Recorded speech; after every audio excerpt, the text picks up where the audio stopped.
సరే నేను గంభీరంగా మౌనంగా చూస్తున్నా. నేను కొడితే వట్టి కొట్టు నాకు అలవాట్లేదు కదా. చూద్దాము.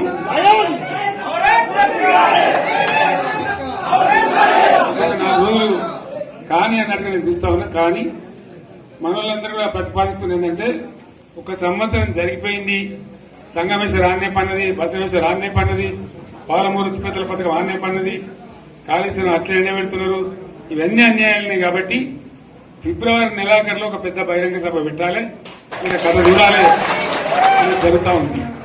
కాబట్టి మీరు కూడా పెద్ద ఎత్తున దయచేసి ఆ సభకు కదిలి రావాలి, కదా దూరమే ఉండదు. ఆ రకంగా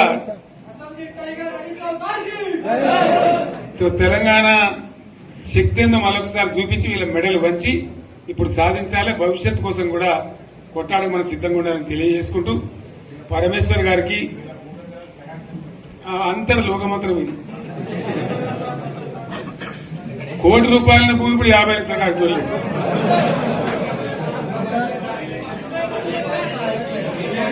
ఈ ఒక్కని బాధ ఒక ఆయన వచ్చింది, మన ఒక ఆయన ఒక 10 మంది వచ్చారు హైదరాబాద్కి. అందులోకి 2 ముస్లిం సోదరులు వచ్చారు. साहब सो तबाह हो गया, इफलासी मुफलासी बच्चों क्या दबे होगा, तुम्हारा क्या हुआ बहन, तुम्हारा क्या हुआ, तुम हैदराबाद में तुम लोग हैं, मेरा कारोबार है साहब, मेरा छोटा मोटा कारोबार है, होटल भी है, 70% गिर गया है। हर कोई पूछ रहे, हर कोई केसीआर को याद कर रहा है सामान వాళ్ళు మాట్లాడుతున్నారు. ఎక్కడ ప్రతి ఒక్కరు భూముల ధరలు పోయినాయి, మన్ను పోయినాయి, మసాలా అన్ని పోయినాయి. ఎంత మంచిగా 4 ఎకరాల రైతు నేను 4 కోట్ల ఆసామని అనుకుంటుండే, అంత ధీమా ఉంది, ఎంత బాగుండే. హైదరాబాద్ నుంచి అడిగితే కూడా వచ్చి మనం ఇవ్వకపోదాం భూములు, డిమాండ్ పెరగానని. అంత బ్రహ్మాండంగా మారుమూల ప్రాంతంలో కూడా 40 లక్షలు 50 లక్షలు ఎకరానికి ఉండే. అటువంటిది సగానికి సగం పడిపోయి మొత్తం నాశనం చేశారు. వీళ్ళు ఇట్లే వదిలిపెడితే ఇంకింత నాశనం అవుతుంది. కాబట్టి మనం కొట్లాడాల్సిందే. నేను ఇంకొక మాట మీకు చెప్తా, ఎలక్షన్లలో నేను మస్తుగా చూసిన 50 ఏళ్లలో పార్టీలు గెలితే ఓడతాయి. ఇంత మాయలు ఏడాది లోపలనే కాంగ్రెస్ పార్టీ దొరికితే కొడతామని అన్నంత గొప్పగా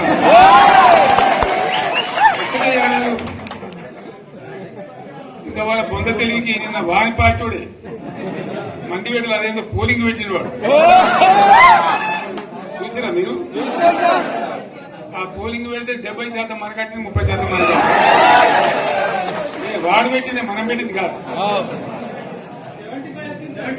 75 ఇది పరిస్థితి. అదే నేను ఏమంటున్నా అంటే, ఫామ్ హౌస్ అంటే ఏముంటది, వారి ఉంటది, మాకు ఉంటది, అలా ఉంటది. కాంగ్రెస్ వాళ్ళు ఎంత మనిషి చేస్తే పారబడి తవ్వచ్చు కూడా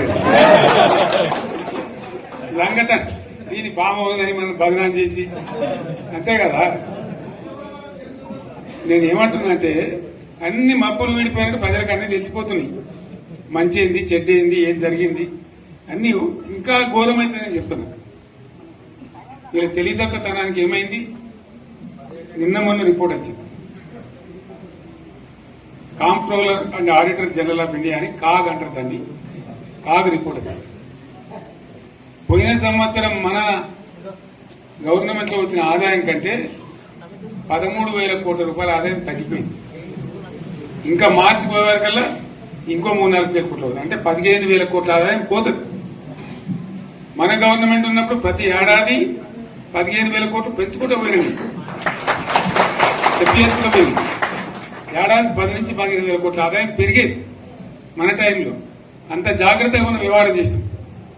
ఇలా ఉల్టా 15,000 కోట్లు పడిపోయింది. ఇంకా వాడేమిస్తాడుగా, ఇంకో ఇస్తారా?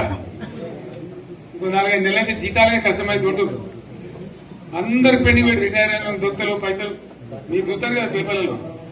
సో ఆ విధంగా రాష్ట్ర ఆర్థిక పరిస్థితిని కూడా దివాలా చేయించారు. వాళ్ళతోనేం కాదు, 100కు 100% ఇప్పటికే ప్రజలు నిర్ణయానికి వచ్చారు. డెఫినెట్ గా రాబోయే గవర్నమెంట్ మనదే అని అనుమానం కూడా అవసరం లేదు.